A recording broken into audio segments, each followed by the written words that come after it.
નમસ્કાર દોસ્તો, હું Darshan Raval world in box academy વતી આપ સર્વેનું હાર્દિક સ્વાગત કરું છું. કરંટ અફેર્સ વિથ દર્શન રાવલ સિરીઝમાં એપિસોડ નંબર 9 તમે જોઈ રહ્યા છો. દર અઠવાડિયે સોમવારના દિવસે લેક્ચર અપલોડ કરવામાં આવે છે, પરંતુ આ વખતે થોડી વ્યસ્તતા વધારે હતી. ગાંધીનગર શાખામાં કેટલાક લેક્ચર્સ ગોઠવાયેલા હતા અને એટલા માટે આ વખતે સોમવારના દિવસે આપણે લેક્ચર અપલોડ નથી કરી શક્યા. પણ હા, દર અઠવાડિયે પ્રયાસ હું ચોક્કસ કરીશ કે સોમવારના દિવસે લેક્ચર અપલોડ થઈ જાય. મારો આ સિરીઝ પાછળનો મુખ્ય ઉદ્દેશ એ રહેલો છે કે કરંટ અફેર્સ એકદમ ઇઝી વેની અંદર વિદ્યાર્થીઓ સુધી પહોંચાડી શકાય, અને ખાસ કરીને એવા વિદ્યાર્થીઓ હોય કે જે એકદમ બિગિનર્સ હોય, જે શુભ શરૂઆત કરતા હોય, એને પણ આ વિષય હાર્ડ ન લાગે અને એકદમ સહેલો વિષય લાગે. તો એ ઉદ્દેશ સાથે આ સિરીઝ આપણે એકદમ સ્ટાર્ટ કરેલી છે. તો એ અપેક્ષા સાથે કે તમને સિરીઝથી ફાયદો થતો હશે. આપણે આ લેક્ચર શરૂ કરીએ એની પહેલાં તમને બે નાનકડી જાહેરાત કરી દઉં. World in box academy Bhavnagar દ્વારા ખુલતા વેકેશને દિવાળીની રજાઓ પછી 2 બેચનો પ્રારંભ અમે કરીએ છીએ, જેમાં એક બેચ રહેલી છે કોન્સ્ટેબલની બેચ. તો પોલીસ ભરતીને ધ્યાને રાખી સ્પેશિયલ કોન્સ્ટેબલની બેચ આપણે શરૂ કરીએ છીએ, અને જેનો સમય સાંજે 6 થી 8નો રહેશે. અને આ જે સમયગાળો રહેલો છે 6 થી 8 દરમિયાન લેખિત પરીક્ષાની તૈયારી થશે, અને સાથે સવારે 6 વાગ્યાથી લઈ 7:30 વાગ્યા સુધી ફિઝિકલની તૈયારી કરવામાં આવશે. કોન્સ્ટેબલની અંદર તમને જેટલા પણ વિષયો લેખિત પરીક્ષામાં આવે છે એ તમામનો અભ્યાસ કરવામાં આવશે. એક રિવિઝનના પર્પઝથી ફ્રી એપ્લિકેશન આપવામાં આવશે. ત્યાર પછી ડેઇલી બેઝિસ ઉપર ટેસ્ટનું આયોજન હશે. એ જ રીતે વીકલી ટેસ્ટ હશે, રિવિઝન ટેસ્ટ હશે, મોક ટેસ્ટ હશે. મતલબ કે સતત તમારી ટેસ્ટ લેવામાં આવશે અને મૂલ્યાંકન કરવામાં આવશે. દરેક વિષય માટે નિપુણ ફેકલ્ટી હશે. અલગ અલગ વિષય માટે અલગ અલગ ફેકલ્ટી હોય છે, વન મેન આર્મીની સિસ્ટમ નથી હોતી. તો જેમ કોન્સ્ટેબલની બેચનો પ્રારંભ આપણે 20 તારીખથી કરીએ છીએ, સાંજે 6 થી 8નો સમયગાળો રહેલો છે. અને એ જ રીતે જનરલ બેચનો પ્રારંભ આપણે કરીએ છીએ 23 તારીખથી. 23 નવેમ્બરથી જે જનરલ બેચનો પ્રારંભ આપણે કરીએ છીએ તેનો સમય રહે છે બપોરે 1 વાગ્યાથી લઈ અને 3:30 વાગ્યા સુધીનો.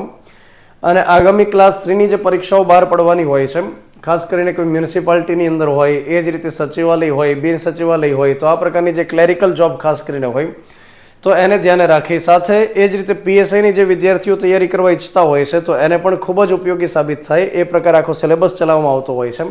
તો જનરલ બેચનો પ્રારંભ થાય છે 23 તારીખથી અને કોન્સ્ટેબલનો પ્રારંભ થાય છે 20 તારીખથી. તો જે લાગતા ઓળખતા વિદ્યાર્થી મિત્રો હોય, ભાઈબંધ દોસ્તરો હોય, એમને તમે આ માહિતી પહોંચાડી શકશો. વધુ વિગત માટે ભાવનગર એકેડેમીનો જે નંબર આપવામાં આવેલો છે એના પર સંપર્ક કરી અને વધુ વિગત મેળવી શકશો. તો હવે આપણે નોનસ્ટોપ શું કરીએ, કરંટ અફેર્સની વિગતો ભણવા લાગીએ. સૌથી પહેલી મેટર આપણી પાસે એ આવે છે કે 37મી નેશનલ ગેમ્સનું આયોજન ગોવા ખાતે અત્યારે હાલમાં થઈ રહ્યું છે, જ્યારે લેક્ચર શૂટ થઈ રહ્યો છે ત્યારે. તો આ જે નેશનલ ગેમ્સ છે એનું આયોજન 25 ઓક્ટોબરથી લઈ અને 9 નવેમ્બર સુધી આયોજન થઈ રહ્યું છે. આગામી જે લેક્ચર આવશે એની અંદર આપણે ભણશું કે નેશનલ ગેમ્સની અંદર કયા રાજ્યે ટોપ કર્યું અને ગુજરાતની અંદર કયા ખેલાડીઓએ કયા પ્રકારના મેડલ જીત્યા. તો એ વિગત આપણે ફરી એકવાર જોઈ લઈશું. તમારે એટલું ખાસ યાદ રાખવાનું કે ક્લાસ 3ની એક્ઝામ હોય એમાં સ્પોર્ટ્સ રિલેટેડ જે કોઈ ઇવેન્ટ હોય એ હંમેશા પરીક્ષાની દ્રષ્ટિએ અગત્યતા ધરાવે છે. જેમ કે ઓલિમ્પિકનું જ્યારે આયોજન થાય એ હંમેશા પરીક્ષાની અંદર પૂછવામાં આવે.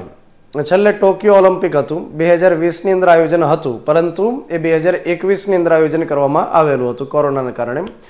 તો એમાંથી ભરીને ક્વેશ્ચન્સ અત્યાર સુધી પરીક્ષાઓની અંદર પૂછવામાં આવ્યા. ત્યાર પછી એશિયન ગેમ્સનું આયોજન છેલ્લે ચીન ખાતે કમ્પ્લીટ થયું, અને એના પછી પેરા એશિયન ગેમ્સનું આયોજન પણ ચીન ખાતે કરવામાં આવ્યું. એમાંથી પણ સવાલો પરીક્ષામાં પૂછવામાં આવ્યા.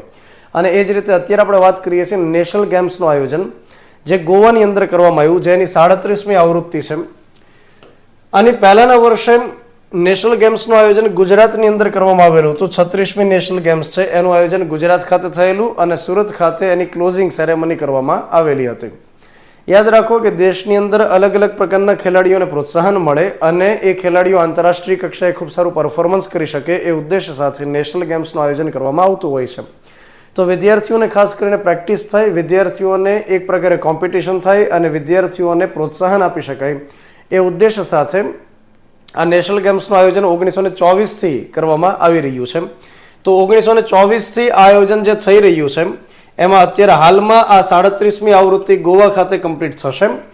યાદ રાખો કે નેશનલ ગેમ્સનું જે આયોજન કરવામાં આવ્યું છે અત્યારે એમાં મોટો શું રહેલો છે, મતલબ કે એનું સૂત્ર શું રહેલું છે, ગેટ સેટ ગોવા. આ એક આપણે યાદ રાખવું પડે. ત્યાર પછી જ્યારે સ્પોર્ટ્સ ઇવેન્ટનું આયોજન હોય ત્યારે કોઈને કોઈ મેસ્કોટ તરીકે રાખવામાં આવતું હોય છે. મેસ્કોટને આપણે ગુજરાતની અંદર શુભંકર તરીકે ઓળખીએ છીએ કે જે શુભ મેસેજ આપે અથવા તો કોઈ સંદેશ આપે. જેમ કે ગુજરાતની અંદર આયોજન કરવામાં આવે તો એમાં સિંહને મેસ્કોટ તરીકે દેખાડવામાં આવી શકે, અથવા તો કાળિયારને દેખાડી શકાય, અથવા તો અન્ય કોઈ પ્રાણી જેના પ્રત્યે જાગૃતિ ફેલાવવાની હોય તો એને મેસ્કોટ તરીકે દેખાડી શકાય.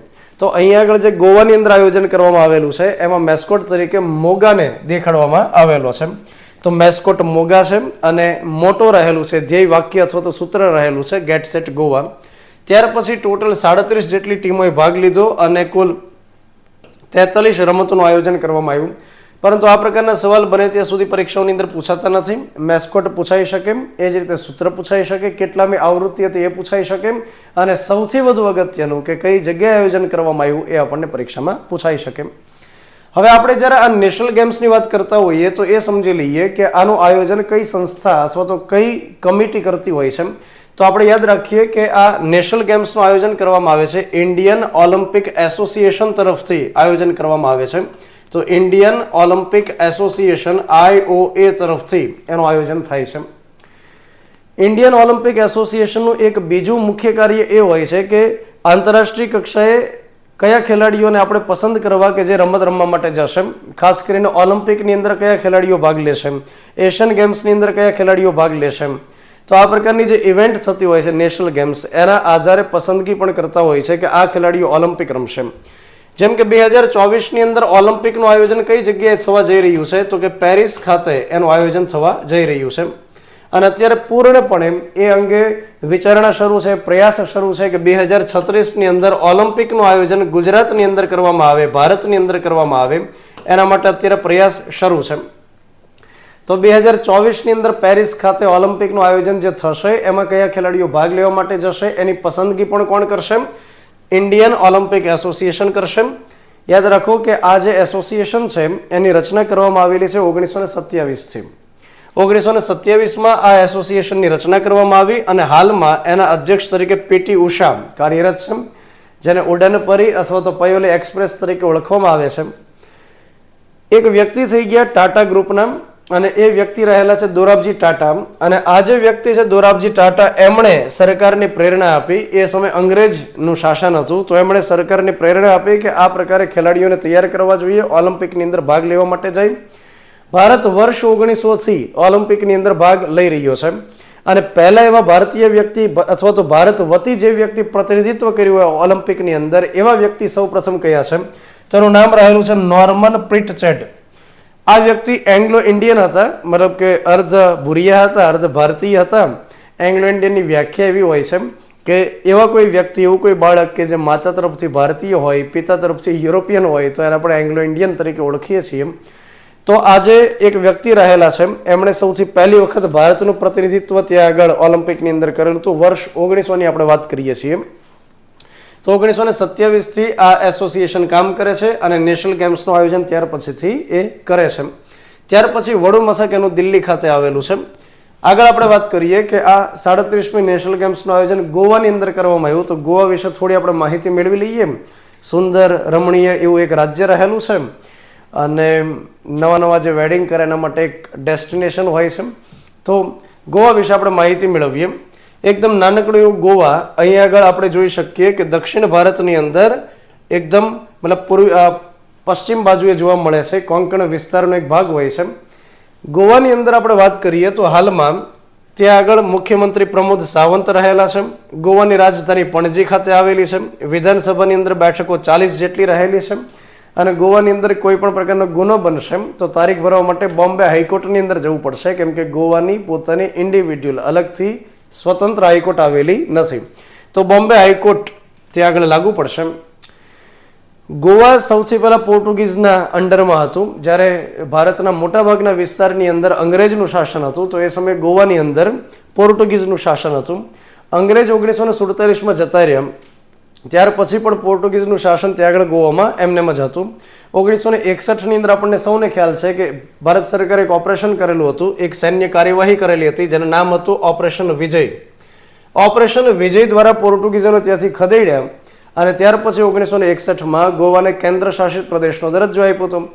કેન્દ્ર શાસિત પ્રદેશનો મતલબ એ થાય કે સમગ્ર વિસ્તારનો વહીવટ દિલ્હીમાંથી કરવામાં આવશે અને ત્યાં આગળ અલગથી વિધાનસભા નહીં હોય, ત્યાં આગળ અલગથી મુખ્યમંત્રી નહીં હોય, પ્રજા દ્વારા ચૂંટાયેલા વ્યક્તિઓ ત્યાં આગળ ધારાસભ્યો નહીં બની શકે અને સમગ્ર વહીવટ દિલ્હીમાંથી થશે. તો 1961ની અંદર દિલ્હીથી એનો વહીવટ સંભાળવામાં આવ્યો, કેન્દ્ર શાસિત પ્રદેશ બનાવવામાં આવ્યું. પરંતુ 1987ની અંદર એને રાજ્યનો દરજ્જો આપવામાં આવ્યો. તો આ સવાલ પણ આપણા માટે અગત્યનો છે કે કયા વર્ષે ગોવાને રાજ્યનો દરજ્જો આપવામાં આવ્યો? વર્ષ 1987માં. ત્યાર પછી અન્ય એક મેટર તરફ આપણે આગળ વધીએ અને મેટર આપણી પાસે એ આવે છે કે બાંગ્લાદેશની અંદર હિંસા ભડકેલી છે. તો આપણો પાડોશી દેશ રહેલો છે બાંગ્લાદેશ. જે તે સમયે અખંડ હિન્દુસ્તાનનો એક ભાગ હતો બાંગ્લાદેશ અને વર્ષ 1971ની અંદર બાંગ્લાદેશ અલગ થાય છે. જ્યારે પાકિસ્તાન અલગ થાય છે ત્યારે પાકિસ્તાન બે ભાગની અંદર આઝાદ થાય છે, એક પૂર્વીય પાકિસ્તાન, એક પશ્ચિમ પાકિસ્તાન. અને જે પૂર્વીય પાકિસ્તાન રહેલું, જેને આગળ જતા 1971ની અંદર બાંગ્લાદેશ તરીકે આપણે ઓળખીએ છીએ. ભારત પહેલો દેશ રહેલો કે જેણે બાંગ્લાદેશને અલગ દેશ તરીકે માન્યતા આપેલી હતી. અને માન્યતા આપે છે કેમ કે ઇન્દિરા ગાંધી એ સમયે વડાપ્રધાન હતા અને ઇન્દિરા ગાંધીએ જ તો બાંગ્લાદેશનો જન્મ કરાવડાવ્યો હતો. 1971ની અંદર પાકિસ્તાનની સાથે યુદ્ધ થાય છે. પરિણામ એ આવે છે કે બાંગ્લાદેશ અલગ દેશ તરીકે મતલબ સાબિત થાય છે, ઘોષિત થાય છે. અને શેખ મુજીબુર રહેમાન ત્યાં આગળ વડાપ્રધાન બને છે. એ જે શેખ મુજીબુર રહેમાન જે ત્યાં આગળ મતલબ એ સમયે તો રાષ્ટ્રપતિ બન્યા હતા, પણ એમના જે દીકરી રહેલા છે જેનું નામ છે શેખ હસીના, તો એ વ્યક્તિ અત્યારે હાલમાં બાંગ્લાદેશના વડાપ્રધાન છે. તો આ જે શેખ હસીના છે એને ભારતની સાથે ખૂબ સારા રિલેશન છે. એવું કહેવાય છે કે જ્યારે જ્યારે શેખ હસીના બાંગ્લાદેશની અંદર સરકારમાં હોય છે ત્યારે ભારત સાથેના સંબંધો એકદમ સુધરેલા છે.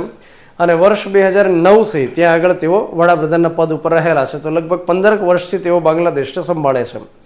એમને એકદમ કટ્ટર વિરોધી એવા રહેલા છે જેનું નામ છે ખાલિદ જીયા. અને વિરોધી પાર્ટી એક રહેલી છે BNP, જેનું પૂરું નામ થાય છે બાંગ્લાદેશ નેશનલિસ્ટ પાર્ટી. તો BNPના જે અત્યારે મુખિયા રહેલા છે ખાલિદ જીયા, તો એ બંને હંમેશા એકબીજાના કટ્ટર હોય છે. એક બાજુ શેખ હસીના, એક બાજુ ખાલિદ જીયા, અને એટલા માટે બંને લડાકુ બેગમ તરીકે ઓળખવામાં આવે છે બાંગ્લાદેશની અંદર. તો માનવામાં આવે છે કે જ્યારે ખાલિદ જીયા ત્યાં આગળ સરકારમાં હોય છે અથવા તો સરકારને ઇનડાયરેક્ટલી પણ ચલાવતા હોય છે, તો એ સમય દરમિયાન એનું વલણ સૌથી વધુ ચીન તરફ હોય છે. પરંતુ જ્યારે શેખ હસીના ત્યાં આગળ વડાપ્રધાન હોય તો ભારત તરફથી એનું વલણ જોવા મળેલું છે. તો એ હિસાબે શેખ હસીના ત્યાં આગળ સરકારમાં રહી ભારત માટે હંમેશા ઇચ્છનીય રહેલું છે. 2024ની અંદર બાંગ્લાદેશમાં સામાન્ય સભાની ચૂંટણી છે, જેને આપણે લોકસભાની ચૂંટણી કહીએ. તો ત્યાં આગળ પણ લોકસભાની ચૂંટણી આપણે સમજી શકીએ. તો 2024ની અંદર ત્યાં આગળ ચૂંટણી આવવાની છે. છેલ્લે 2019ની અંદર ચૂંટણી આવેલી હતી. તો શેખ હસીના જે હાલમાં ત્યાં આગળ વડાપ્રધાન છે એની ઉપર આરોપ હંમેશા લાગતા આવેલા છે કે આ તટસ્થ અને નિષ્પક્ષ રીતે ચૂંટણી થવા દેતા નથી અને અધિકારીઓ પર પ્રેશર બનાવે છે, લોકોની પર પ્રેશર બનાવે છે અને છેતરપિંડી કરી અને વોટિંગનું કાઉન્ટિંગ થઈ જાય છે. તો શેખ હસીના જે વડાપ્રધાન અત્યારે હાલમાં રહેલા છે એના વિરુદ્ધ વિરોધ પ્રદર્શન ચાલે છે કે આ વ્યક્તિ અત્યારે રાજીનામું આપી દે, સરકારને બરખાસ્ત કરી દેવામાં આવે અને એની જગ્યાએ એક ઇન્ટ્રીમ ગવર્મેન્ટ બનાવવામાં આવે, એક વચગાળાની બીજી સરકાર બનાવવામાં આવે. વચગાળાની એવી સરકાર બનાવવામાં આવે કે જેમાં અલગ અલગ પાર્ટીના પ્રતિનિધિઓ સરકાર ચલાવે અને એની દેખરેખ નીચે 2024ની ચૂંટણી થાય. આ પ્રકારે અત્યારે ડિમાન્ડ કરી રહ્યા છે અને એના ભાગરૂપે લોકો રસ્તા પર ઉતરેલા છે. તો આ એક મુદ્દો રહેલો છે કે બાંગ્લાદેશમાં હાલમાં હિંસા જોવા મળે છે. હવે આપણે સમજીએ કે બાંગ્લાદેશની પોઝિશન નકશાની અંદર કયા પ્રકારની છે. તો અહીંયા આગળ આપણે જોઈ શકીએ આ બાંગ્લાદેશ રહેલું છે. મતલબ કે જે તે સમયે અખંડ હિન્દુસ્તાનનો ભાગ હતો એટલે આપણે જોઈ શકીએ કે આ બાજુ પણ ભારત છે, અહીંયા પણ ભારત રહેલું છે અને અહીંયા આગળ વચ્ચે એકદમ આવે છે બાંગ્લાદેશ. અને એકદમ ઝૂમ કરીને આપણે જોવાનો પ્રયાસ કરીએ તો અહીંયા આગળ રહેલું છે બાંગ્લાદેશ. આ બાંગ્લાદેશ છે. ત્યાર પછીની આસપાસની અંદર ભારતના કયા રાજ્યને ટચ કરે છે, ભારતના કયા રાજ્યની સાથે સરહદ ધરાવે છે એ પણ સમજવું આપણા માટે જરૂરી છે. તો સમજીએ, અહીંયા આગળ રહેલું છે પશ્ચિમ બંગાળ. ત્યાર પછી અહીંયા આગળ રહેલું છે આસામ. એ આસામ એને ટચ કરે છે બાંગ્લાદેશને. ત્યાર પછી મેઘાલય રહેલું છે. ત્યાર પછી આપણે જોવા જઈએ તો મિઝોરમ એમને ટચ કરે છે, ત્રિપુરા એને ટચ કરે છે. તો આ પ્રકારના જે સ્ટેટ્સ રહેલા છે એ બાંગ્લાદેશની સાથે સરહદ ધરાવે છે. તો અહીંયા નામ આપણે લખેલા છે, આસામ છે, પશ્ચિમ બંગાળ છે, ત્યાર પછી મિઝોરમ છે, મેઘાલય છે, ત્રિપુરા છે. ત્યાર પછી આ જે બાંગ્લાદેશ રહેલું છે એને બીજા પાડોશી દેશ કયા કયા છે? તો એક તો ભારત રહેલું છે અને એક રહેલું છે મ્યાનમાર. તો બે દેશ એવા છે કે જે બાંગ્લાદેશની સાથે સરહદ શેર કરે છે. રાજધાની બાંગ્લાદેશની ઢાકા છે અને ચલણ એનું ટાકા છે. તો સરસ નામ છે કે ઢાકા એની રાજધાની, ટાકા એનું ચલણ રહેલું છે. ત્યાર પછી આપણે આગળ વાત કરીએ. બાંગ્લાદેશની વાત નીકળી છે તો એક એક્સ્ટ્રા પણ વાત કરી દઈએ આપણે, જે પરીક્ષાની દ્રષ્ટિએ અગત્યની છે. આપણે હમણાં વાત કરી ગયા કે બાંગ્લાદેશ અને ભારતની સાથે રિલેશન ખૂબ સારા છે, મધુર એવા રિલેશન છે. આપણે જોઈ શકીએ કે એકદમ મીઠા એવા રિલેશન છે. નરેન્દ્ર મોદીજી વડાપ્રધાન અને શેખ હસીના બાંગ્લાદેશના વડાપ્રધાન છે. તો જ્યારે મળે છે ત્યારે એકદમ ઉષ્માભેર રીતે મળે છે. આમ તો મોદીજી જેને મળે એકદમ ઉમળકા અને ઉષ્માભેર સાથે મળે છે. તો વાત અહીં આગળ એ રહેલી છે કે બાંગ્લાદેશ અને ભારતની સાથે 1 નવેમ્બરના દિવસે MOU થાય છે, મેમોરેન્ડમ ઓફ અન્ડરસ્ટેન્ડિંગ થાય છે, સમજૂતી કરાર થાય છે, અને 3 અલગ અલગ પ્રોજેક્ટનું ઇનેગ્રેશન કરવામાં આવે, લોકાર્પણ કરવામાં આવે છે. આ 3 પ્રોજેક્ટ કયા કયા છે?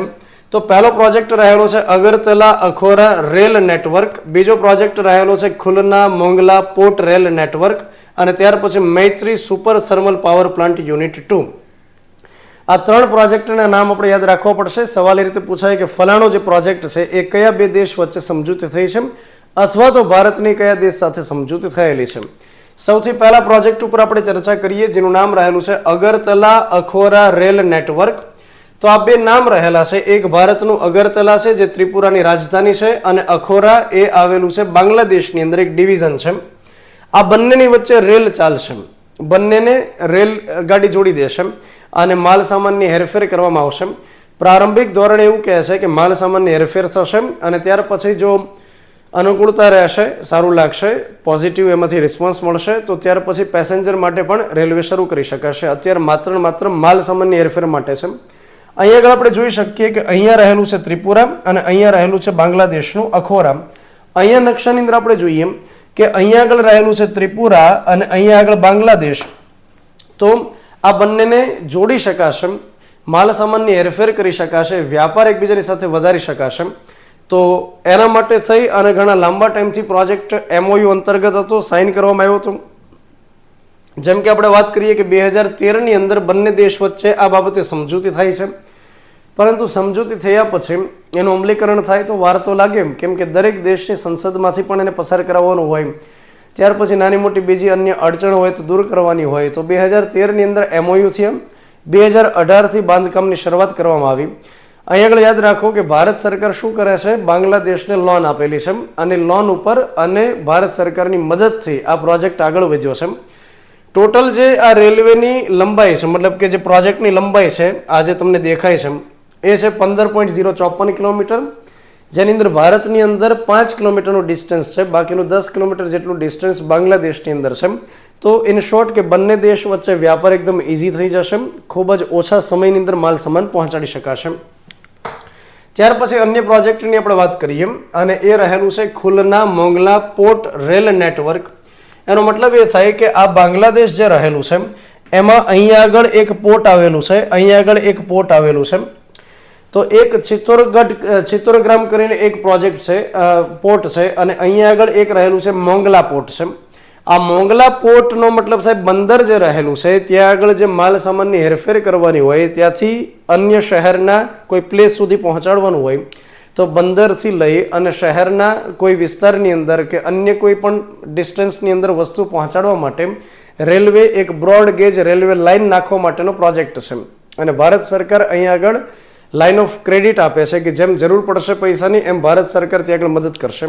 તો એકદમ સિમ્પલ પ્રોજેક્ટ છે કે અહીંયા આગળ જે મોંગલા પોર્ટ રહેલો છે, તો પોર્ટની અંદર કોઈ પણ માલ સામાનની હેરફેર થાય છે, તો એ પોર્ટથી કોઈ અન્ય જગ્યાએ વસ્તુને એકદમ ઇઝીલી પહોંચાડવા માટે એક રેલવે આવશે, બ્રોડ ગેજ રેલવે હશે, અને રેલવેના માધ્યમથી ખૂબ જ ઓછા સમયની અંદર એકદમ સરળતાથી વસ્તુને પહોંચાડી શકાશે.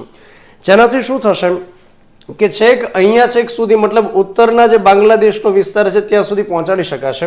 આપણે અહીંયા આગળ જોવાનો પ્રયાસ કરીએ તો છેક આ વિસ્તાર જે દેખાય છે ત્યાં છેક સુધી મતલબ પહોંચાડી શકાય. અહીંયા આગળ તમને ખ્યાલ છે કે સિલિગુરી રહેલું છે, સિલિગુરી કોરિડોર, જેની ચર્ચા આપણે આની પહેલાના એપિસોડમાં કરી ગયા હતા. એકદમ ચિકન સ્નેક ત્યાં આગળ છે, એકદમ પાતળો કોરિડોર છે. તો અહીંયા છેક સુધી વસ્તુની હેરફેર જો કરવી હોય તો એકદમ ઇઝીલી કરી શકાય. તો અહીંયા આગળ દક્ષિણની અંદર મોગલા પોર્ટ આવેલું છે. પોર્ટની અંદર કોઈ માલ સામાન આવશે, માલ સામાનને રેલવેના માધ્યમથી બાંગ્લાદેશના અન્ય વિસ્તાર સુધી પહોંચાડી શકાય, છેક ઉત્તર સુધી પહોંચાડી શકાશે, કે જેથી કરીને જે સિલિગુરી વિસ્તાર છે ત્યાં છેક સુધી પણ કનેક્ટિવિટી આવી શકશે. એવું કહેવામાં આવે છે કે આ પ્રોજેક્ટમાં એકદમ જો સફળતા મળી જશે, અત્યારે અમલીકરણ તો શરૂ થઈ ગયું છે, તો એનાથી 3 દેશને ફાયદો થશે. એક તો ભારતને ફાયદો થવાનો છે, નેપાળને ફાયદો થશે અને ભૂટાનને આનાથી ફાયદો થવા જઈ રહ્યો છે. તો 3 દેશની સાથે વ્યાપાર માટેની કનેક્ટિવિટી વધારવા માટેનો આ પ્રોજેક્ટ રહેલો છે. અધરવાઇઝ તમે જોશો કે ભૂટાન અને નેપાળ જે રહેલું છે એ લેન્ડ લોક આપણે કહી શકીએ કે એને ત્યાં દરિયા કિનારો તો છે નહીં. તો મોંગલા પોર્ટ થી કોઈ વસ્તુને ત્યાં છેક સુધી નેપાળ સુધી પહોંચાડવી હોય તો એના માટે રેલવેનો જો સરસ એવી લાઈન ત્યાં આગળ નખાયેલી હોય, સુવિધા સારી હોય તો કનેક્ટિવિટી વધી શકશે. તો એટલા માટે એમ કહે છે કે 3 દેશને એનાથી ફાયદો થાય આ પ્રકારની શક્યતા છે. અને રેલવેની જે લાઈન નાખવાની છે 64.75 કિલોમીટર લાંબી લાઈન નાખવામાં આવશે અને ભારત અત્યારે મદદ કરી રહ્યું છે. એના પછી ત્રીજો જે પ્રોજેક્ટ રહેલો છે એનું નામ છે મૈત્રી. મૈત્રી શું રહેલું છે? સુપર થર્મલ પાવર પ્રોજેક્ટ છે. પાવર જનરેટ કરવા માટે, એનર્જી જનરેટ કરવા માટે થઈ એક પ્રોજેક્ટ રહેલો છે કે જેમાં કોલસાની મદદથી, મતલબ કોલસાની મદદથી ચાલે, જેને આપણે થર્મલ કહેતા હોઈએ. તો કોલસાને સળગાવશે, એમાંથી સ્ટીમ ઉત્પન્ન થશે, વરાળ બનશે અને વરાળની મદદથી ટર્બાઇન ફેરવવામાં આવશે, જેમાંથી ઇલેક્ટ્રિસિટી જનરેટ થશે. તો કોલસાને સળગાવી અને જે ઇલેક્ટ્રિસિટી પ્રોડ્યુસ કરવાનો એક પ્રોજેક્ટ છે જેને કહેવાય થર્મલ પાવર પ્રોજેક્ટ. અને એનું નામ આપવામાં આવ્યું છે મૈત્રી. મતલબ કે એક સિમ્બોલિકલી, એક પ્રતિકાત્મક રૂપે એ નામ આપેલું છે કે ભારત અને બાંગ્લાદેશ વચ્ચે મૈત્રી રહેલી છે, ભાઈબંધી રહેલી છે, યારી દોસ્તારી રહેલી છે. તો એના ભાગરૂપે એક કંપની ઊભી કરવામાં આવી છે જે આ પ્રોજેક્ટની ઉપર દેખરેખ રાખે છે. એ કંપનીનું નામ રહેલું છે Bangladesh India friendship, Bangladesh India friendship electricity company private limited. તો આ પ્રકારનું નામ આપેલું છે. તો ભારત અને બાંગ્લાદેશ બંનેની જે પાવર પ્રોડક્શન માટેની કંપની હોય છે એમનું ત્યાં જોઈન્ટ વેન્ચર છે, 50-50% શેરિંગ છે અને ત્યાં આગળ મૈત્રી નામનો આ પાવર પ્રોજેક્ટ રહેલો છે. હવે બેઝિકલી આપણે વાત કરવા જઈએ તો ટોટલ 320 મેગાવોટ જેટલી એનર્જી પ્રોડ્યુસ થશે, જેમાંથી 660 મેગાવોટનો પ્રોજેક્ટ પહેલો એક યુનિટ શરૂ થઈ ચૂકેલું હતું. 1 નવેમ્બરના દિવસે બીજો એક યુનિટ શરૂ કરવામાં આવ્યો જેની કેપેસિટી છે 660 મેગાવોટની. તો બંને ભેગા મળી અને ટોટલ જે પાવર પ્રોડક્શન કરશે એ 1320 મેગાવોટ જેટલી એનર્જી હશે. ત્યાર પછી આપણે વાત કરીએ કે આ પાવર પ્રોજેક્ટ છે એ પાસેર નદી નજીક આવેલો છે. તો જો વિધાનવાળા સવાલ તમને પૂછવામાં આવે તો તમને ખ્યાલ રહે કે ખુલના નામનું ડિવિઝન છે. ડિવિઝનનો મતલબ થાય આપણે એક જિલ્લો સમજી લ્યો, અથવા તો ત્યાં કદાચ એ ડિવિઝન એટલે જિલ્લા કરતાં ખૂબ મોટો વિસ્તાર પણ હોઈ શકે, પણ ખુલના નામનું ડિવિઝન છે અને પાસેર નામની નદીના નજીક આ એક પાવર પ્રોજેક્ટ અત્યારે આકાર લઈ રહ્યો છે. મતલબ કે કામગીરી પણ અત્યારે હમણે શરૂ કરી દીધેલી છે. ત્યાર પછી અન્ય એક મેટર તરફ આપણે આગળ વધીએ અને જેનું નામ રહેલું છે MiG-21 ફાઇટર પ્લેનને નિવૃત્ત કરવામાં આવ્યા. MiG-21 ફાઇટર પ્લેનને નિવૃત્ત કરવામાં આવ્યા છે. તમામ પ્લેનને નિવૃત્ત કરી દીધા તો કે ના સાહેબ, એમાં જે 4 નંબરની સ્ક્વોડ્રન હતી એને નિવૃત્ત કરી છે. ધીમે ધીમે કરતા 2025 સુધીમાં તમામ MiG-21 ને નિવૃત્ત કરી દેવામાં આવશે. તો ભારતની પાસે ફાઇટર પ્લેન તો ઘણા છે, જેમ કે મિરાજ છે, સુખોઈ છે, ત્યાર પછી મિગ જે અત્યારે પણ કામ તો કરે છે, ત્યાર પછી નવા તેજસ કરીને છે, તો અલગ અલગ પ્રકારના રાફેલ છે. તો ભારતની પાસે ફાઇટર પ્લેન તો છે. તો યુદ્ધના સમયે એકદમ એવા વજનની અંદર હળવા ફાઇટર પ્લેન કે જે ખૂબ જ સ્પીડની અંદર ઉડી શકશે અને હથિયારને લઈ અને ત્યાં યુદ્ધની અંદર ભાગ લઈ શકશે. તો આ પ્રકારના ફાઇટર પ્લેન ભારતની પાસે ઘણા છે, જેમાંનું આ એક રહેલું છે MiG-21. આ જે મિગ ફાઇટર પ્લેન છે એ ભારતે રશિયાની મદદથી અહીંયા આગળ બનાવડાવેલા છે. તો રશિયાની સાથે ડીલ કરવામાં આવી વર્ષ 1961ની અંદર. યાદ રાખો કે બીજા વિશ્વયુદ્ધ પછી જ્યારે બિન જોડાણવાદની નીતિ જવાહરલાલ નહેરુએ અપનાવેલી હતી કે ભારત ન તો અમેરિકાને સાથ આપશે, ભારત ન તો રશિયાને સાથ આપશે, ભારત યુદ્ધની અંદર કોઈને સાથ નહીં આપે, ભારત એકદમ તટસ્થ રહેશે.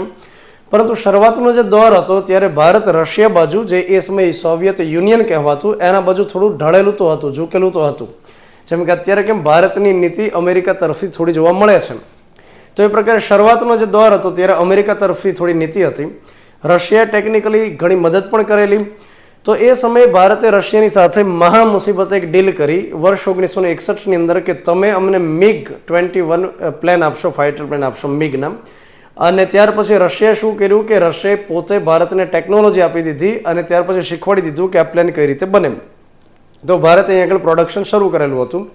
વર્ષ 1961ની અંદર ડીલ થયેલી. વર્ષ 1964 પછીથી ભારતને આ પ્લેન મળવાના શરૂ થયેલા હતા અને લગભગ 1985થી ભારતે પોતે ટેકનોલોજી રશિયા પાસેથી લઈને પોતે પ્રોડક્શન શરૂ કરેલું હતું. આ જે MiG-21 પ્લેન રહેલા છે એમણે ભારતને ઘણી મદદ કરેલી છે. જેમ કે 1965નું યુદ્ધ તમે જુઓ કે 1964ની અંદર રશિયાએ આપ્યા અને 1965ની અંદર આપણે શુભારંભ કર્યો. તો 1965ના યુદ્ધની અંદર ત્યાર પછી વર્ષ 1971નું જે યુદ્ધ હતું જેમાં ભારતે પાકિસ્તાનને ખૂબ સરસ રીતે માત આપેલી.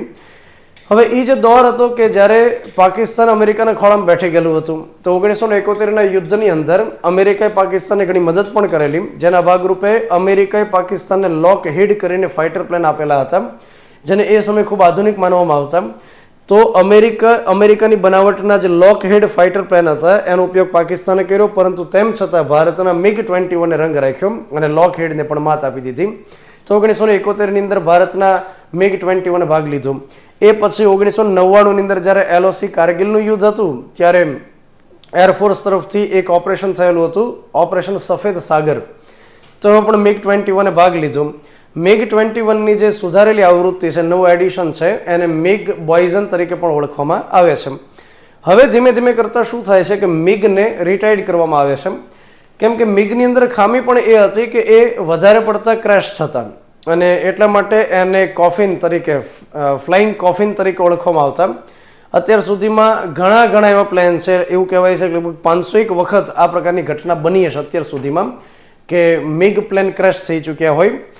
તો ધીમે ધીમે કરતાં હવે MiGનું જે સ્થાન છે એ કોણ લેશે? તો બીજા ફાઇટર પ્લેન એનું સ્થાન લેશે, LCA Mk-1A કરીને, અને આ ઇન્ડિજિનિયસ હશે, એનો મતલબ થાય સ્વદેશી ઢબે બનાવેલા ફાઇટર પ્લેન હશે અને નામ આપવામાં આવે છે તેજસ. તો એ એનું સ્થાન લેશે MiGનું. 2025 સુધીમાં સંપૂર્ણપણે રિટાયર્ડ થઈ જશે. ત્યાર પછી આપણે વાત કરીએ MiG-21 ફાઇટર પ્લેન વિશે. આ એક સુપરસોનિક પ્લેન છે, મતલબ કે અવાજની સ્પીડ કરતાં વધુ સ્પીડથી ઉડી શકે છે. એની લંબાઈ 15.76 મીટર, પહોળાઈ 5.15 મીટર. ત્યાર પછી એનું વજન કેટલું હોય છે? તો કે 5200 કિલોગ્રામ જેટલું હોય છે અને હથિયાર જો હોય તો 8000 કિલોગ્રામ સુધીનું એનું વજન હોય છે.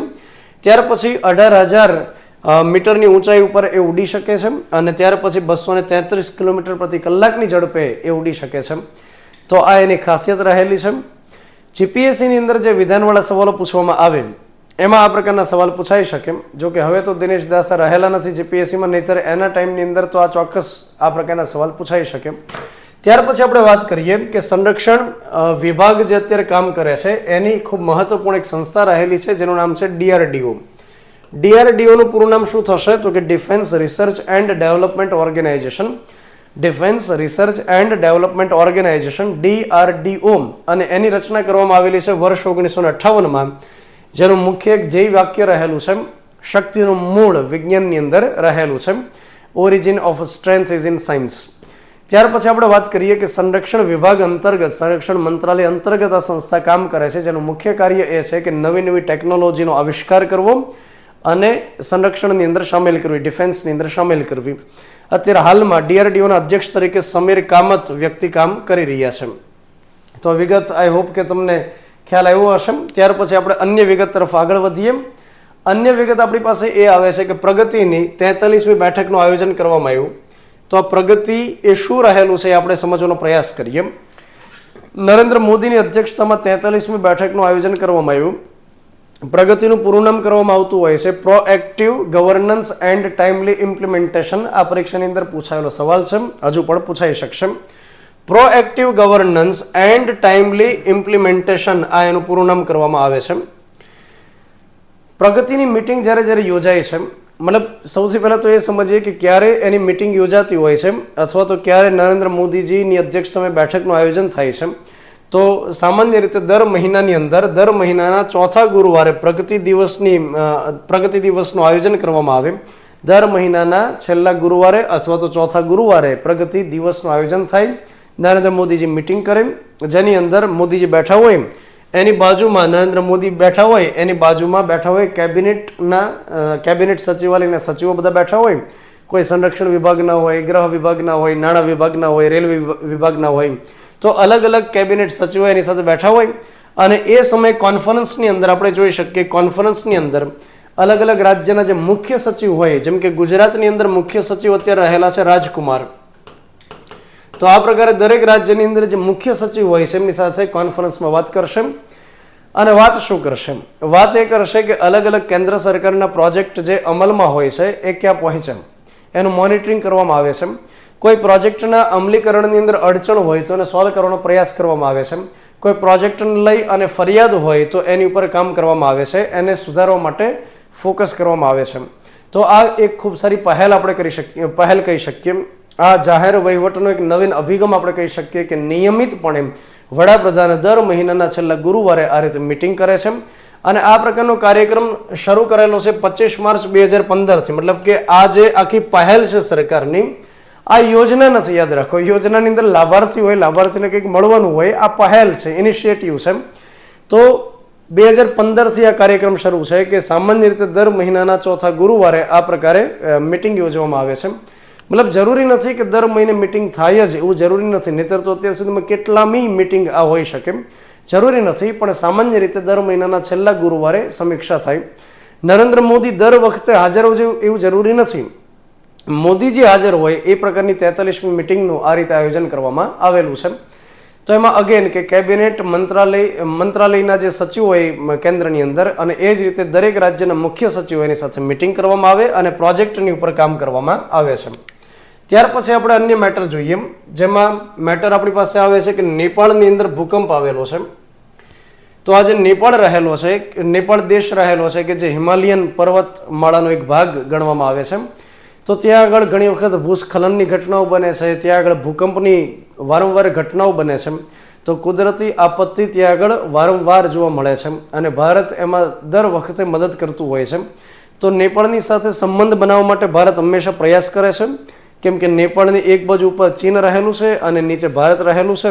ભારત જો મદદ નહીં કરે તો ચીન વધારે મદદ કરશે, નેપાળ એની તરફથી વધારે થઈ જશે. તો ભારત એક સ્ટ્રેટેજિક પોઈન્ટ ઓફ વ્યૂથી પણ એને મદદ તો કરે છે.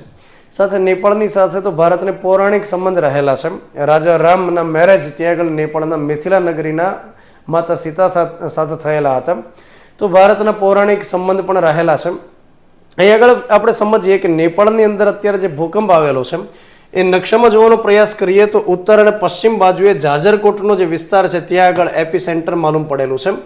તો જાજરકોટ ખાતે ત્યાં વધારે તીવ્રતા જોવા મળી અને આ તીવ્રતા જે રહેલી છે 6.4ની તીવ્રતાનો ભૂકંપ હોય એવું અનુમાન લગાડવામાં આવ્યું અને એ પ્રકારે અલગ અલગ વેબસાઇટમાં કહેવામાં આવેલું છે. બની શકે કે આ જે અંક રહેલો છે એ અલગ અલગ વેબસાઇટમાં અલગ અલગ હોઈ શકે. તો આ નેપાળની અંદર ભૂકંપ આવ્યો તો આપણે અન્ય વિગત પણ નેપાળ સાથે સંકળાયેલી થોડી જોઈ લઈએ. જેમ કે નકશાની અંદર આપણે જોઈએ તો આ સેન્ડવિચ પ્રકારનું આપણને દેખાય છે નેપાળ. એક બાજુ અહીં આગળ રહેલું છે ચીન, અહીં આગળ રહેલું છે ઇન્ડિયા. બસ નેપાળને બે જ દેશની સરહદ સ્પર્શે છે, એક ચાઇના છે, અહીં આગળ નેપાળ છે, અહીં આગળ બાંગ્લાદેશ છે, પરંતુ અહીંયા વચ્ચે આવી જાય છે સિલિગુરી કોરિડોર અને એટલા માટે ટચ નથી થતું. અહીં આગળ ભૂટાન રહેલું છે તો ભૂટાન પણ ટચ નથી થતું. તો બે દેશની સરહદ નેપાળને સ્પર્શે છે. સાથે આપણે એ પણ યાદ રાખીએ કે નેપાળને ભારતીય કેટલા રાજ્યોની સરહદ સ્પર્શે છે. તો આગળ આપણે નામ લખેલા છે. એક છે ઉત્તરાખંડ, એક છે ઉત્તર પ્રદેશ, બિહાર, પશ્ચિમ બંગાળ અને સિક્કિમ. તો એમ કરી ટોટલ 5 રાજ્યની સરહદ નેપાળને સ્પર્શે છે. સાથે જ્યારે નેપાળની વાત જ નીકળી છે તો આપણે વાત કરી દઈએ કે નેપાળ અને ભારતની વચ્ચે પણ એક જમીનનો વિવાદ ચાલે છે અને એ વિવાદ રહેલો છે જેને કહેવાય છે કાલા પાની વિવાદ તરીકે ઓળખવામાં આવે છે. છેલ્લે PSI 2022ની અંદર આ સવાલ પૂછવામાં આવેલો પ્રિલિમ એક્ઝામની અંદર કે કાલા પાની નામનો વિવાદિત વિસ્તાર કયા બે દેશ વચ્ચે શરૂ છે? તો એક ભારત છે અને એક નેપાળ છે. જો કે વિવાદ એટલો એગ્રેસિવ નથી કે જેને લઈને સંઘર્ષ થઈ જાય, જેને લઈને યુદ્ધ થઈ જાય, પરંતુ હા વિવાદ તો એક રહેલો છે. તો કાલા પાની આપણે યાદ રાખીએ. નેપાળની રાજધાની કાઠમંડુ છે, ત્યાર પછી ચલણ છે નેપાળી રૂપીસ, ત્યાર પછી પુષ્પ કમલ દહલ વડાપ્રધાન રહેલા છે. તો આ એક વિગત રહેલી છે. ત્યાર પછી આપણે ભૂકંપની ચર્ચા આવી છે તો ભૂકંપ વિશે થોડી માહિતી મેળવી લઈએ. પૃથ્વીના પેટાળની અંદર અલગ અલગ પ્રકારની પ્લેટ્સ વચ્ચે જ્યારે સંઘર્ષ થશે, જ્યારે ઘર્ષણ થશે, જ્યારે હલનચલન થશે તો એ સમયે ભૂકંપની ઘટના બની શકશે. પૃથ્વીના પેટાળની અંદર જે જગ્યાએ આ પ્રકારની ઘટના બને છે, જે જગ્યાએથી તરંગ બધા ક્રિએટ થાય છે, તો જે જગ્યાએથી બધા તરંગ નીકળશે એને ભૂકંપ કેન્દ્ર તરીકે ઓળખવામાં આવે છે, જેને ઇંગ્લિશમાં ફોકસ કહેવામાં આવે. તો આપણે માની લઈએ કે આ પૃથ્વીનું પેટાળ રહેલું છે અને આ જગ્યાએ કોઈ હલનચલન થાય છે અને અલગ અલગ પ્લેટ્સ વચ્ચે મતલબ ઘર્ષણની ઘટના બને છે, ઉથલ પાછલ થઈ જાય છે, તો અહીં આગળ ભૂકંપ કેન્દ્ર. અને ત્યાર પછી જે વેવ્સ નીકળશે, જે તરંગ નીકળશે, એ પૃથ્વી ઉપર જે જગ્યાએ મતલબ સૌથી પહેલા દેખાશે એને કહેવામાં આવે એપી સેન્ટર. ત્યાર પછી ભૂકંપની તીવ્રતા માપવા માટે થઈ અને બે પ્રકારના માપક્રમ હોય છે. એકને કહેવાય રિક્ટર માપક્રમ અને બીજાને કહેવાય છે મરકાલી માપક્રમ. રિક્ટરની અંદર 1 થી 10 સુધી સ્કેલ લખવામાં આવેલા હોય છે. ત્યાર પછી ભૂકંપ શાસ્ત્રનો અભ્યાસ કરવા માટે જે વૈજ્ઞાનિક શાખા હોય છે એને કહેવાય છે સિસ્મોલોજી. ભૂકંપ વિજ્ઞાન સાથે સંકળાયેલી જે શાખા છે એને સિસ્મોલોજી તરીકે ઓળખવામાં આવતું હોય છે. ત્યાર પછી આપણે આગળ વાત કરીએ અન્ય મેટર તરફ જઈએ. અન્ય મેટર આપણી પાસે એ આવે છે કે 5 અલગ અલગ રાજ્યની અંદર વિધાનસભાની ચૂંટણીઓ આ નવેમ્બર મહિનાની અંદર થવા જઈ રહી છે. તમને નામ પરીક્ષાની અંદર ચોક્કસ પૂછાઈ શકે. તો 5 રાજ્ય છે જ્યાં આગળ નવેમ્બર મહિનામાં ચૂંટણી થશે અને ત્યાર પછી 3 ડિસેમ્બરના દિવસે ચૂંટણીનું પરિણામ આવશે. તો 5 રાજ્યની અંદર કયા કયા રાજ્ય હશે? તો એક રાજ્ય રહેલું છે મધ્યપ્રદેશ, એમાંથી છૂટું પડેલું છત્તીસગઢ, ત્યાર પછી રાજસ્થાન, તેલંગાણા અને મિઝોરમ. આ 5 રાજ્યના નામ આપણે યાદ રાખવા પડશે. યાદ રહી શકશે? એક મધ્યપ્રદેશ, એક છત્તીસગઢ, એક તેલંગાણા છે, એક રાજસ્થાન છે, એક મિઝોરમ છે. 5 રાજ્યની આપણે કુંડળી ખોલી નાખીએ તો મધ્યપ્રદેશની રાજધાની રહેલી છે ભોપાલ. મધ્યપ્રદેશની અંદર વિધાનસભાની બેઠકો છે 230 અને અત્યારે હાલમાં મુખ્યમંત્રી રહેલા છે શિવરાજસિંહ ચૌહાણ. ત્યાર પછી આપણે વાત કરીએ છત્તીસગઢ, જેની રાજધાની છે નવા રાયપુર, હિન્દીમાં નયા રાયપુર તરીકે ઓળખવામાં આવે. વિધાનસભાની બેઠકો રહેલી છે 90 અને ભૂપેશ બઘેલ કરીને જે વ્યક્તિ છે મુખ્યમંત્રી છે. રાજસ્થાનની રાજધાની જયપુર, 200 વિધાનસભાની બેઠકો. અશોક ગેહલોત જે હાલમાં તે મુખ્યમંત્રી છે. તેલંગાણા જેની રાજધાની છે હૈદરાબાદ, 119 વિધાનસભાની બેઠકો છે અને કે ચંદ્રશેખર રાવ ત્યાં આગળ મુખ્યમંત્રી છે. મિઝોરમ જેની રાજધાની છે આઇઝવાલ, 40 જેટલી વિધાનસભાની બેઠકો અને ઝોરામથાંગ કરીને ત્યાં આગળ મુખ્યમંત્રી રહેલા છે. આ મુખ્યમંત્રી હાલમાં રહેલા છે. 3 ડિસેમ્બરના દિવસે ખ્યાલ આવશે કે મુખ્યમંત્રી એના એ જ રિપીટ કરશે કે પછી એને ચેન્જ કરવાની જરૂર પડશે. તો જ્યારે કોઈ રાજ્યની અંદર વિધાનસભાની ચૂંટણી આવે તો તમારે એના નામ તો યાદ રાખવા પડશે. આ પ્રકારના સવાલો પરીક્ષામાં પૂછાયેલા છે. અને જે રાજ્ય ચર્ચામાં આવે એની રાજધાની જોઈ લઈએ, વિધાનસભાની બેઠકો જોઈ લઈએ, હાલમાં કઈ પાર્ટી, કયા મુખ્યમંત્રી વગેરે વગેરે આ બધી વિગતો જે રહેલી છે એને પણ આપણે જોઈ લેવું જોઈએ. ત્યાર પછી જ્યારે ચૂંટણીની વાત જ નીકળી છે તો ચૂંટણી પંચ વિશે માહિતી મેળવી લઈએ. મેં તમને અગાઉના એપિસોડમાં પણ કીધેલું હતું કે કેન્દ્રીય ચૂંટણી પંચ અલગ અલગ ચૂંટણીઓ જે કરાવે ને એમાં એક રાષ્ટ્રપતિની ચૂંટણી કરાવે, એક ઉપરાષ્ટ્રપતિની ચૂંટણી કરાવે, ત્યાર પછી લોકસભાની ચૂંટણી કરાવે, વિધાનસભાની ચૂંટણી કરાવે, ત્યાર પછી એ ચૂંટણી કોની કરાવશે? રાજ્યસભાની ચૂંટણી કરાવશે અને વિધાન પરિષદની ચૂંટણી કરાવડાવશે. તો યાદ રાખો, કેન્દ્રીય ચૂંટણી પંચ એ અલગ અલગ 6 પ્રકારની ચૂંટણીઓ કરાવડાવે છે. વિધાનસભાની ચૂંટણી રાજ્યનું ચૂંટણી પંચ કરાવતું નથી, એ કેન્દ્રીય ચૂંટણી પંચ જ કરાવે છે. ભારતીય બંધારણની અંદર ભાગ નંબર 15માં કેન્દ્રીય ચૂંટણી પંચ અંગેની જોગવાઈ કરવામાં આવેલી છે અને અનુચ્છેદ નંબર 324માં લખવામાં આવ્યું છે કે ભારતમાં એક કેન્દ્રીય ચૂંટણી પંચ રહેશે અને રાષ્ટ્રપતિ નક્કી કરે એટલા એમાં કમિશનર રહેશે. શરૂઆતની અંદર એક જ કમિશનરથી કમિશન બનેલું હતું, પરંતુ અત્યારે હાલમાં 1+2 કમિશનર રહેલા છે, જેમાં મુખ્ય કમિશનર તરીકે અત્યારે હાલમાં રાજીવ કુમાર કામ કરી રહ્યા છે. ત્યાર પછી 324ની અંદર ચૂંટણી પંચ અંગેની જોગવાઈ છે. 325માં લખવામાં આવ્યું છે કે લિંગ, ધર્મ, જાતિ, જ્ઞાતિ અન્ય કોઈ પણ પ્રકારના ભેદભાવ વિના તમામ વ્યક્તિઓને વોટ આપવાનો અધિકાર રહેશે. અંગ્રેજના ટાઈમની અંદર ઘણા પ્રાંત એવા હતા કે જ્યાં આગળ મહિલાઓને વોટિંગનો અધિકાર નહોતો, તો લિંગના આધારે ભેદભાવ આપણે કહી શકીએ. અંગ્રેજના ટાઈમની અંદર વ્યવસ્થા એવી હતી કે જે વ્યક્તિ ટેક્સ ચૂકવતો હોય, જે વ્યક્તિની પાસે મિનિમમ કંઈક શિક્ષણ મળેલું હોય, જે વ્યક્તિની પાસે સંપત્તિ રહેલી હોય, તો આ પ્રકારના જે વ્યક્તિ હોય એ જ વોટ આપી શકતા. એનો મતલબ એ થાય કે અંગ્રેજના ટાઈમની અંદર તમામ વ્યક્તિઓને વોટ આપવાનો અધિકાર નહોતો. સાર્વત્રિક મતાધિકાર એ સમય નહોતો. એ સમયે જેટલી વસ્તી હતી એમાંથી 10% વસ્તી એવી હતી કે જેની પાસે વોટ આપવાનો અધિકાર હતો, મતાધિકાર હતો. તો 325ની અંદર લખી નાખ્યું કોઈ પણ પ્રકારના ભેદભાવ વિના તમામ વ્યક્તિઓને સાર્વત્રિક મતાધિકાર રહેશે. 326 નંબરમાં લખવામાં આવ્યું છે પુખ્ત વય મતાધિકાર. એનો મતલબ એ થાય કે જેની ઉંમર 18 વર્ષ થઈ ચૂકેલી હશે એ તમામ વ્યક્તિઓને પુખ્ત ગણવામાં આવશે, એ તમામ વ્યક્તિ મત આપી શકશે. પ્રારંભમાં આ એજ હતી 21 વર્ષની, એને ઘટાડી અને 18 વર્ષ કરી દેવામાં આવેલી છે, જેના માટે 61 નંબરનો બંધારણીય સુધારો પણ કરવામાં આવેલો. તો 61 નંબરનો બંધારણીય સુધારો એ સમયે એક સમિતિ હતી, તારકુંડે સમિતિ, એમણે ભલામણ કરી હતી. રાજીવ ગાંધીની સરકાર હતી અને બંધારણીય સુધારો કરી અને 21 વર્ષમાંથી ઘટાડી 18 વર્ષ કરી દેવામાં આવી. તો આ તો બંધારણની એકદમ સ્ટેટિક માહિતી રહેલી છે. હવે આપણે અન્ય કરંટની વિગત જોઈએ તો ચૂંટણી પંચે એક સોફ્ટવેર લોન્ચ કર્યો છે જેનું નામ પરીક્ષાની અંદર આપણને પૂછાઈ શકે. એ સોફ્ટવેરનું નામ રહેલું છે એનકોર. એનકોર કરીને આ સોફ્ટવેર રહેલો છે. હવે આ સોફ્ટવેર શું કહેવા માંગે છે આપણે સમજીએ. એનકોર સોફ્ટવેરનું પૂરું નામ કરવામાં આવતું હોય છે એનેબલિંગ. એનું પૂરું નામ કરવામાં આવે છે enabling communication on real time environment. તો પૂરું નામ એક આપણને પરીક્ષામાં પૂછાય, enabling communications on real time environment. એટલે કે જ્યારે ચૂંટણી અધિકારી કામ કરે તો એ જ્યારથી ચૂંટણીની પ્રક્રિયા શરૂ થાય ત્યારથી લઈને સંપન્ન ન થઈ જાય ત્યાં સુધી તમામ વિગતો, તમામ પ્રક્રિયા આ સોફ્ટવેરની અંદર મેન્ટેન કરી શકાય. જેમ કે કોઈ ઉમેદવાર ઉમેદવારી પત્ર ભરવા માટે આવે છે, નોમિનેશન માટે આવે છે, તો એ સમય દરમિયાન આ સોફ્ટવેરની અંદર એન્ટ્રી કરવાની, ડિપોઝિટ ભરે એને એન્ટ્રી કરી દેવાની. ત્યાર પછી જે બૂથની અંદર ચૂંટણી હોય તો બૂથની અંદર જેટલી પણ વિગત હોય, જેમ કે કેટલા EVM લઈ ગયા હતા, કેટલા વોટિંગ થયા, કેટલા ન થયા, કેટલા મતદાર ટોટલ રહેલા હતા, મતલબ તમામ પ્રકારની વિગત. અને અંતે જ્યારે મતની ગણતરી થાય તો એ ગણતરી પણ આ સોફ્ટવેરમાં લખવામાં આવે. ઇન શોર્ટ, ચૂંટણી પંચ એવું ઈચ્છે છે કે જ્યારે ઉમેદવારી પત્રક ભરાય ત્યારથી લઈને ચૂંટણી એકદમ કમ્પ્લીટ ન થાય, મતનું કાઉન્ટિંગ ન થાય ત્યાં સુધીની તમામ વિગત એક સોફ્ટવેરની અંદર મેન્ટેન કરી શકાય. તો એના માટે એનકોર નામનો સોફ્ટવેર અત્યારે લોન્ચ કરવામાં આવ્યો છે. તો આ એક વિગત આપણને પરીક્ષામાં પૂછાઈ શકે. એના પછી આપણે આગળ વધીએ અને ચૂંટણી સંબંધિત જ્યારે ચર્ચા નીકળી છે તો એક ઓર ચર્ચા આપણે કરી દઈએ અને એ રહેલી છે ઇલેક્ટ્રોલ બોન્ડ વિશેની ચર્ચા છે. આ જે ઇલેક્ટ્રોલ બોન્ડ રહેલું હોય છે એને આપણે ટૂંકની અંદર લખેલું છે ઈ બોન્ડ. તો જ્યારે હું ઈ બોન્ડ બોલું છું તો એનો મતલબ ઇલેક્ટ્રોનિક નહીં કરીએ આપણે. ઈ બોન્ડનો મતલબ થશે ઇલેક્ટ્રોલ, મતલબ કે ચૂંટણી સંબંધી જે બાબત હોય ને એને ઇલેક્ટ્રોલ આપણે કહી શકીએ. ઇલેક્શન ઉપરથી ઇલેક્ટ્રોલ. તો ઇલેક્ટ્રોલ બોન્ડ અંગે સુપ્રીમ કોર્ટે એક નિર્ણય આપ્યો છે, એક આદેશ આપ્યો છે. તો સૌથી પહેલા હું તમને એ સમજાવી દઉં કે આ ઈ બોન્ડ અથવા તો ઇલેક્ટ્રોલ બોન્ડની આખી યોજના શું રહેલી છે. આપણે એ સમજીએ કે આ યોજના 29 જાન્યુઆરી 2018 લાગુ કરવામાં આવેલી છે. 29 જાન્યુઆરી 2018.